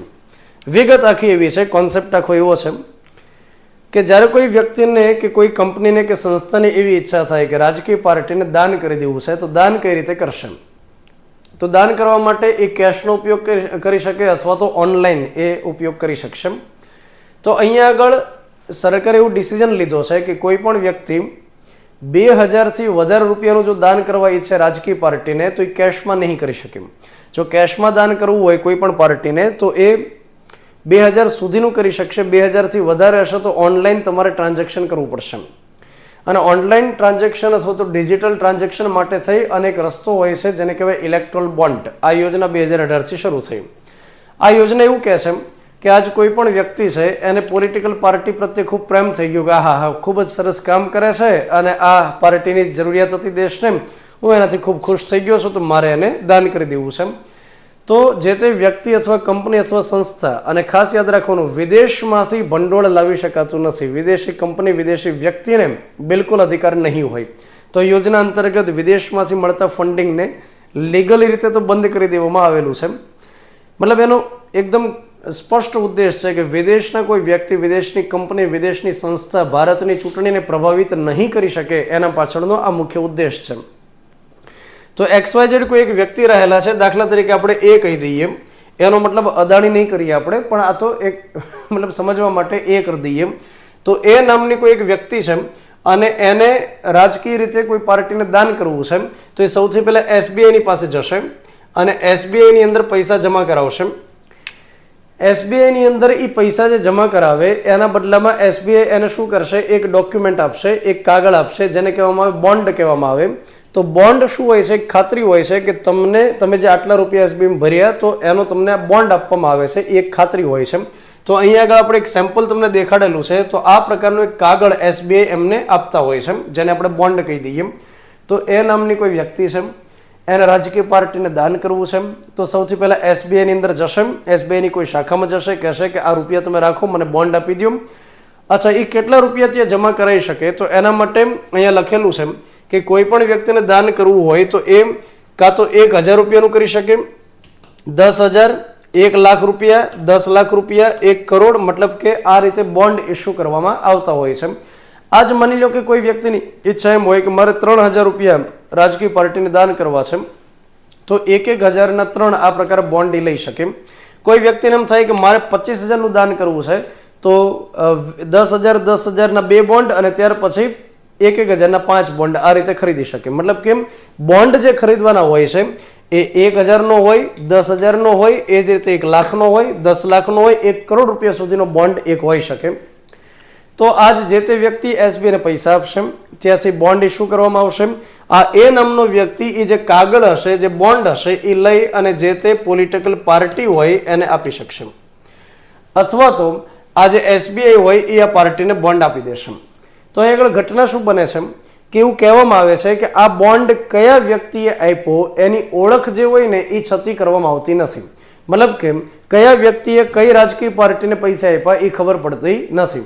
અને અહીંયા આગળ એસબીઆઈ બોન્ડને આપી દેશે જે તે પાર્ટીને, જે તે વ્યક્તિ ન આપી શકે, એસબીઆઈ એ પાર્ટીને બોન્ડ આપી દેશે. તો જે વ્યક્તિ છે એની વિગત પણ પાર્ટીને નહીં મળે, કે પાર્ટીને ખબર જ નહીં પડે કે મને કયા વ્યક્તિએ બોન્ડ આપેલો છે, મને કયા વ્યક્તિએ દાન આપેલું છે. તો આ જે વિગત છે એ ખાસ સમજવામાં નથી આવતી. આજ કોઈ પણ વ્યક્તિ રાજકીય પાર્ટીને દાન શા માટે કરે? કંઈક તો સ્વાર્થ હશે, કંઈક તો પેલી બાબત હશે કે એને દાન કરશે. અને પોલિટિકલ પાર્ટીનો ખ્યાલ જ ના આવે કે મને કયા વ્યક્તિએ કઈ સંસ્થાએ દાન કર્યું છે, તો એ ખાસ સમજવામાં નથી આવતી એવી વિગત છે.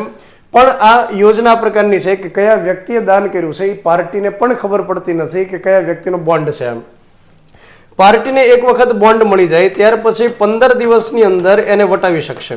15 દિવસની અંદર એસબીઆઈની કોઈ શાખામાં જશે પાર્ટીવાળા અને કહેશે કે મારી પાસે 10,000ના 2 બોન્ડ છે, મને 20,000 રૂપિયા આપી દો, તો બસ પૈસા આપી દેશે.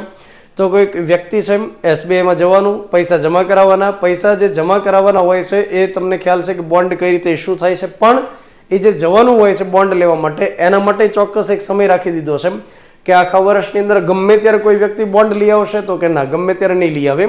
વર્ષની અંદર હોય છે કે કા જાન્યુઆરી મહિનામાં, જાન્યુઆરી નહીં તો ફેબ્રુઆરી, માર્ચ ને પછી એપ્રિલ મહિનામાં, એપ્રિલ મહિના પછી મે, જૂન અને જુલાઈ મહિનામાં, જુલાઈ મહિના પછી ઓગસ્ટ, સપ્ટેમ્બર ને ઓક્ટોબર મહિનામાં, ત્યાર પછી નવેમ્બર, ડિસેમ્બર અને જાન્યુઆરી મહિનામાં. તો બે મહિનાના ગાળા પછીનો જે મહિનો આવે એ સમય દરમિયાન એ મહિનામાં 1 થી 10 તારીખની અંદર બોન્ડ ઇસ્યુ કરી શકે એસબીઆઈ.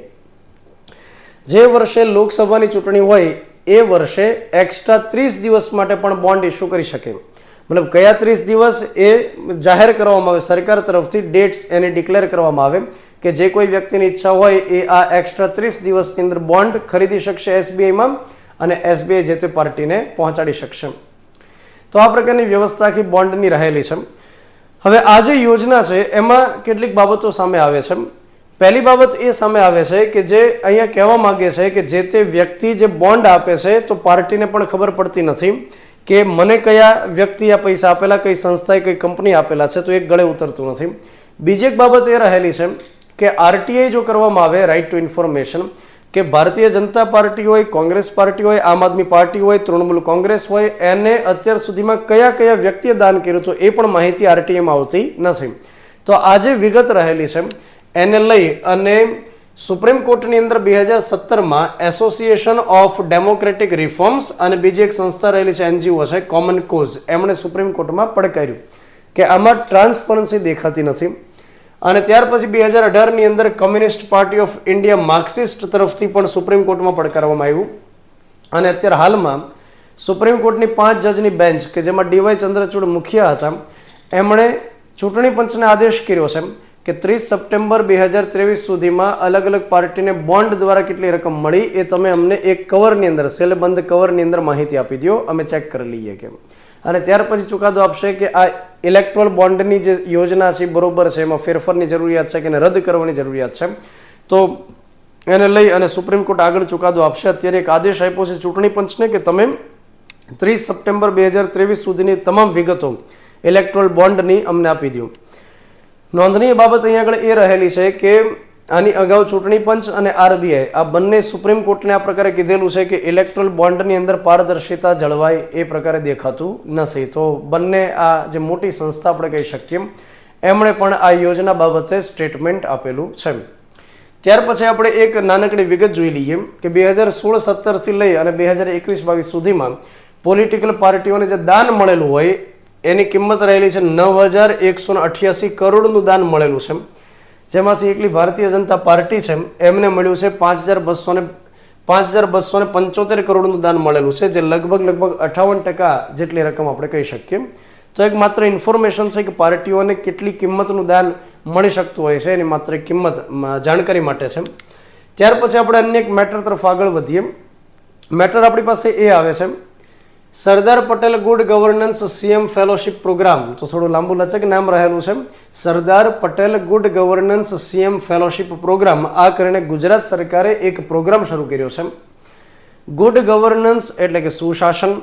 સુશાસન આપણે એને કહી શકીએ કે જેમાં લોક કલ્યાણની અભિવૃદ્ધિ કરવા માટે પ્રયાસ કરવામાં આવે, લોકોને સેન્ટરમાં રાખવામાં આવે, લોકો માટેની યોજનાઓ એકદમ સરળતાથી લોકો સુધી પહોંચાડવામાં આવે, એમને કોઈ પણ પ્રકારની મુશ્કેલી ન પડે અને સરકાર વધુને વધુ સગવડતા લોકોને કરી આપે, એને આપણે ગુડ ગવર્નન્સ કહી શકીએ. અને ભારતની અંદર 25 ડિસેમ્બરનો જે દિવસ રહેલો છે, જે અટલ બિહારી વાજપેયીની જન્મ જયંતિ છે, એને સુશાસન દિવસ તરીકે ઓળખવામાં આવતું હોય છે. તો અત્યારે સરદાર પટેલના નામ ઉપરથી એક પ્રોગ્રામ શરૂ કરેલો છે. આ પ્રોગ્રામની વિગત એ પ્રકારની છે કે સરકારની અત્યારે જેટલી યોજનાઓ શરૂ છે ગુજરાતની અંદર, જેમ કે હું તમને વાત કરું કે મધ્યાહન ભોજન માટેની યોજના હોય, ત્યાર પછી આદિવાસી વિસ્તારોની અંદર જે યોજના શરૂ હોય, ત્યાર પછી અલગ અલગ અનાજ વિતરણ માટેની યોજના ગુજરાત સરકારની હોય, પોષણ વધે એના માટેની યોજનાઓ હોય, ત્યાર પછી પાઇપ્ડ નેચરલ ગેસને જે પહોંચાડવાનું હોય ગામડાઓ સુધી કે અલગ અલગ વિસ્તાર સુધી, તો એને લઈને કોઈ પ્રોજેક્ટ હોય, તો સરકારની યોજના હોય, સરકારના પ્રોજેક્ટ હોય, એમાં રહેલા લૂપ હોલ્સ, એમાં રહેલી જે ખામીઓ હોય, એમાં રહેલી બાબતો હોય, એને સુધારવા માટે થઈ અને યુવાનોને કહે છે કે તમે આગળ આવો અને સરકારને આ પ્રકારે ભલામણ કરો, સરકારનું ધ્યાન દોરો. અને એના માટે થઈ અને આ એક પ્રોગ્રામ શરૂ કરે છે, જેની અંદર 36 વર્ષથી નાની ઉંમરના જે યુવાનો હોય એને 35 વર્ષથી ઓછી ઉંમરના જે વ્યક્તિઓ એને લેવામાં આવશે.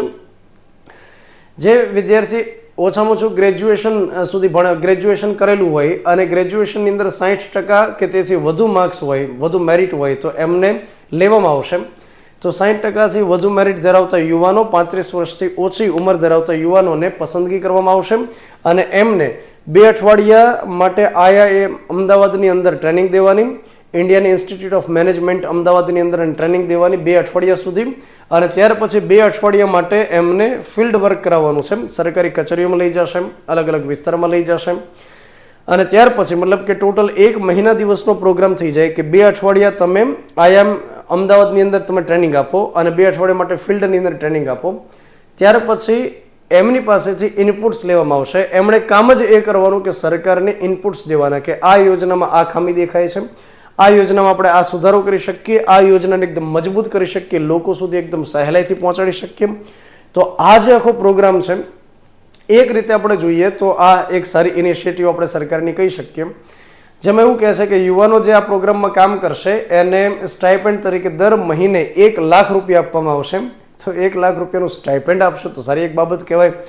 તો આ એક વિગત રહેલી છે. પ્રોગ્રામ કેટલો સફળ થાય, કેટલો નિષ્ફળ જાય, એમાં થોડી આશંકાઓ તો રહેલી છે. કેમ કે 60%થી ઉપરના યુવાનો હોય અને એમને લેવામાં આવે અને સરકારને આ પ્રકારે ઇનપુટ્સ આપે, તો ઇનપુટ્સ કેટલા ધારદાર હોય એ જોવાની બાબત રહે છે. હા, એક ફાયદો એટલો થાય કે સરકાર કેમ કામ કરે છે, સરકારના પ્રોગ્રામ કઈ રીતે અમલમાં આવે છે, એનાથી ચોક્કસ વાકેફ થઈ શકે. ત્યાર પછી સરકારના માળખાથી યુવાનો વાકેફ થઈ શકે અને પ્રેરણા મળી શકે કે હા, એ આગળ જતાં પણ આ પ્રકારે પ્રોગ્રામમાં જોડાઈ સરકારનો એક હિસ્સો બને, એ પ્રકારે એમને પ્રોત્સાહન મળી શકશે. એના પછી પરિશ્રમને અજવાળીએ આ પ્રકારે એક પહેલ કરેલી છે. આપણને સૌને ખ્યાલ છે કે એક ચાલતું હોય છે આત્મનિર્ભર ભારતનો એક કોન્સેપ્ટ અત્યારે ચાલે છે. આત્મનિર્ભર ભારતનો કોન્સેપ્ટ એમ કહે છે કે ભારતમાં એટલું બધું ઉત્પાદન કરવામાં આવે સેવા અને વસ્તુઓનું કે વિદેશમાંથી આપણે મંગાવવું ન પડે અને ભારત પોતાની રીતે એટલું બધું કેપેબલ થઈ જાય કે ત્યાર પછી ભારત પોતે વસ્તુઓની નિકાસ કરશે, ભારત પોતે સેવાઓની નિકાસ કરશે. અત્યારે $1 બરાબર માનો કે 80 રૂપિયા હોય કે 75 રૂપિયા હોય કે 85 રૂપિયા હોય, એનો મતલબ એ થાય કે અમેરિકાનો $1 ભારત કરતાં ખૂબ જ મજબૂત છે. અને એટલા માટે રહેલો છે કારણ કે અમેરિકાની ભારતને વધારે જરૂરિયાત છે. અમેરિકામાંથી ભારતમાં વધુ વસ્તુ આવે છે, ભારતમાંથી વસ્તુ એટલી બધી ત્યાં જતી નથી. તો જ્યારે ભારતની નિકાસ વધશે, ભારત વધુને વધુ વસ્તુ વિદેશની અંદર મોકલાવશે, ત્યારે ભારતનો રૂપિયો એકદમ મજબૂત બનશે. તો એના માટે આત્મનિર્ભર ભારત છે કે ભારતમાં પ્રોડક્શન વધારો, ત્યાર પછી વોકલ ફોર લોકલ કરીને ચાલતું હોય છે કે લોકલ જેટલી બ્રાન્ડ હોય છે એનો વધુને વધુ ઉપયોગ કરો, એનો વધુને વધુ ફેલાવો કરો, લોકો સુધી પહોંચાડો. જે વિદેશી કંપની હોય એ જે બ્રાન્ડ હોય મતલબ એનો ઉપયોગ કરવા કરતાં લોકલ વસ્તુને પ્રાયોરિટી આપો. તો વોકલ ફોર લોકલનો કોન્સેપ્ટ પણ અત્યારે ચાલે છે. અત્યારે શું કરે છે કે 1 થી લઈ અને 20 નવેમ્બર 2023 સુધી આ તારીખ દરમિયાન એવું કહેવામાં આવે છે કે તમારી આસપાસની અંદર જે લોકલ બિઝનેસીસ હોય એની શોર્ટ્સ બનાવો, રીલ બનાવો અને ત્યાર પછી @info ગુજરાતને ટેગ કરો અને એમાં જેણે બેસ્ટ રીલ બનાવી હશે અથવા તો વધુ સારી રીતે હાઇલાઇટ કર્યું હશે અને એવી જે રીલ્સ હોય કે શોર્ટ્સ હોય એમને પસંદ કરવામાં આવશે અને એવા વ્યક્તિઓને 1 થી 33 જેટલા જે સ્પર્ધક હોય મતલબ કે જે પસંદગી પામે છે એને 50,000 રૂપિયા આપવામાં આવશે. તો આ પ્રકારે રહેલું છે પરિશ્રમને અજવાળીએ, જે સ્પેશિયલી સ્વદેશી વસ્તુઓની ઉપયોગ વધે, આત્મનિર્ભર ભારતને વેગ મળે અને લોકલ જે પ્રોડક્ટ હોય એને પ્રોત્સાહન મળે એ ઉદ્દેશ્ય સાથે શરૂ કરવામાં આવેલી પહેલ છે. એના પછી રહેલું છે શ્રમેવ જયતે. શ્રમેવ જયતે મતલબ એ યોજનાનું નામ નથી, બસ એક અમસ્તું નામ આપી દીધું શ્રમેવ જયતે, પરંતુ યોજના જે ખરેખર રહેલી છે એ છે શ્રમિક અન્નપૂર્ણા યોજના. મુખ્યમંત્રી શ્રમિક અન્નપૂર્ણા યોજના. તો જે સાહેબ આ યોજના રહેલી છે ગુજરાત સરકારની આ યોજના રહેલી છે અને આ યોજનાને શરૂ કરી છે 2017ની અંદર. 18 જુલાઈ 2017ના દિવસે આ યોજનાનો પ્રારંભ કરવામાં આવેલો અને એ સમયે વિજયભાઈ રૂપાણી જે આપણા માનનીય આદરણીય મુખ્યમંત્રી રહેલા, તો એમણે હસ્તે આ યોજનાનો શુભારંભ થયો. આ યોજનાનો મુખ્ય ઉદ્દેશ એ રહેલો છે કે અસંગઠિત ક્ષેત્રની અંદર કામ કરતા જે મજૂર હોય, ખાસ કરીને જે બાંધકામ શ્રમિક હોય, તો એ લોકોને એકદમ સસ્તા દરે અનાજ કેમ આપી શકે, જમવાનું કેમ આપી શકીએ એના માટેની એક વ્યવસ્થા છે, એક યોજના છે. દરેક શહેરની અંદર એક કડિયા નાકું હોય છે અને ત્યાં આગળ શ્રમિકો ભેગા થયેલા હોય છે. તો ત્યાં આગળ બપોરના સમયે એક ગાડી જતી હોય છે અથવા તો જેને કોન્ટ્રાક્ટ સોંપ્યો હોય એ ત્યાં આગળ મતલબ કંપની અથવા તો કોઈ સંસ્થા કે જે મતલબ આ પ્રકારનું કામ કરે છે કેટરિંગનું, એ ત્યાં આગળ જતી હોય છે અને એકદમ સસ્તા દરે એ ટિફિન આપી દે છે અથવા તો ભોજન આપી દે છે. શરૂઆતની અંદર આમાં રૂપિયા રાખ્યા હતા 10 રૂપિયા. 10 રૂપિયાની અંદર ફૂલ ડીશ અમને આપી દેવામાં આવે અને એમાં પણ ઘટાડો કરી હવે 5 રૂપિયા કરી નાખ્યા છે.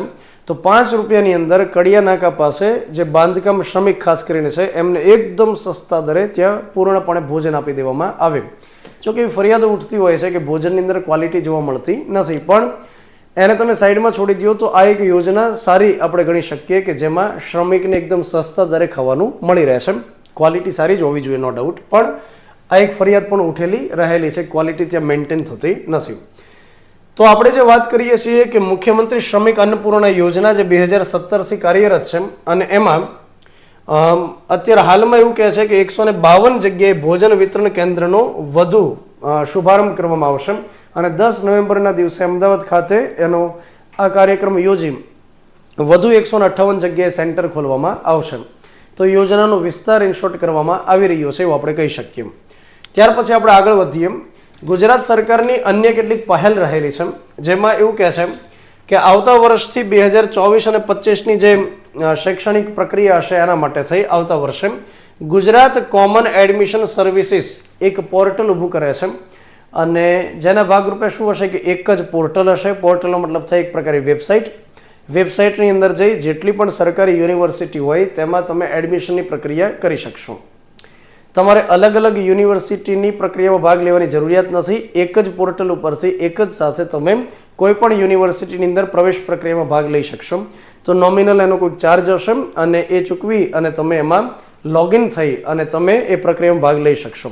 તો જે કોમ્પ્લિકેશન્સ હોય છે કે એક યુનિવર્સિટીમાં પ્રક્રિયા કરી, બીજી યુનિવર્સિટીમાં કરી, રાઉન્ડ બહાર પડ્યા, મેરિટમાં નામ આવ્યું ન આવ્યું, એની જગ્યાએ એક જ જગ્યાએથી તમે એડમિશનની પ્રક્રિયા કરી શકશો. એના પછી ગુજરાત ઇન્ફોર્મેશનમાં એક માહિતી આપવામાં આવેલી છે કે 1000થી વધુ CNG સ્ટેશન સાથે ગુજરાત દેશની અંદર પ્રથમ નંબર અત્યારે આવેલું છે કે જ્યાં આગળ સૌથી વધુ સીએનજીના સ્ટેશન કરવામાં આવેલા હોય. ત્યાર પછી અન્ય એક વિગત આવેલી છે કે ₹7,000ની મર્યાદામાં જે વર્ગ 4ના કર્મચારીઓ છે એમને દિવાળી પર બોનસ ચૂકવવામાં આવશે. તો વિગત કદાચ એકાદી નાનકડી પૂછી શકે કે આ વર્ષે કેટલા રૂપિયા સુધીની મર્યાદામાં બોનસ ચૂકવવામાં આવ્યું. તો ₹7,000 સુધીની મર્યાદામાં બોનસ ચૂકવવામાં આવશે વર્ગ 4ના જે કર્મચારી છે એના માટે. ત્યાર પછી ફિક્સ પગારવાળાને તો ઓલરેડી દિવાળીની ભેટ અગાઉ મળી ચૂકેલી હતી. 30% પગાર વધારો કરી અને ખુશ ખબર આપી દીધેલા હતા. ત્યાર પછી અન્ય વિગતમાં આપણે જોઈએ તો એઝ યુઝ્યુઅલ દર વખતે જેમ આપણે કરીએ છીએ એમ કે લેક્ચરના અંતે અગત્યના દિવસો આપણે જોઈ લઈએ 1 થી 10 તારીખ સુધીના. ત્યાર પછીના લેક્ચરમાં 11 થી આવશે 20 અને પછી આવશે 21 થી 30 સુધીના દિવસો આપણે જોઈ લઈશું. તો 1 નવેમ્બર કે જે અલગ અલગ 8 રાજ્યનો સ્થાપના દિવસ છે. આપણને સૌને ખ્યાલ છે કે રાજ્ય પુનર્ગઠન 1956ની અંદર કરવામાં આવ્યું અને 1 નવેમ્બર 1956ના દિવસે અલગ અલગ રાજ્યોને સ્થાપિત કર્યા, જેમાં 8 રાજ્યનો જન્મદિવસ છે. પરીક્ષાની અંદર પૂછાયેલો સવાલ છે. આંધ્રપ્રદેશ, કર્ણાટક, છત્તીસગઢ, હરિયાણા, કેરળ, તમિલનાડુ, પંજાબ, મધ્યપ્રદેશનો સ્થાપના દિવસ છે.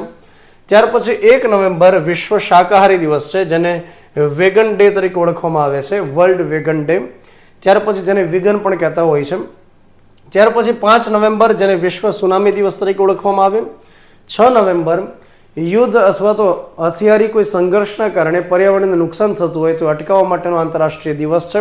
એટલે કોઈ જગ્યાએ બોમ્બાર્ડિંગ થતું હોય, કોઈ જગ્યાએ મિસાઇલ છોડવામાં આવતી હોય, કોઈ જગ્યાએ ફાયરિંગ કરવામાં આવતી હોય, કોઈ જગ્યાએ મતલબ આખું જંગલ સળગાવી દેવામાં આવતું હોય, તો યુદ્ધનો સમય હોય અથવા તો હથિયારી સંઘર્ષ હોય ને એ સમય પર્યાવરણને નુકસાન થાય ને અટકાવવા માટેનો, જાગૃતિ ફેલાવવા માટેનો દિવસ છે. ત્યાર પછી 7 નવેમ્બર છે રાષ્ટ્રીય કેન્સર જાગૃતિ દિવસ અને સાથે ઉજવણી કરવામાં આવે છે નવજાત સુરક્ષા દિવસ. નવજાતનો મતલબ થાય તાજું જન્મેલું બાળક. ત્યાર પછી 8મી નવેમ્બર છે વિશ્વ રેડિયોગ્રાફી દિવસ અને સાથોસાથ ગુરુ નાનક દેવની જન્મ જયંતિ. 9 નવેમ્બર છે નેશનલ લીગલ સર્વિસીસ ડે.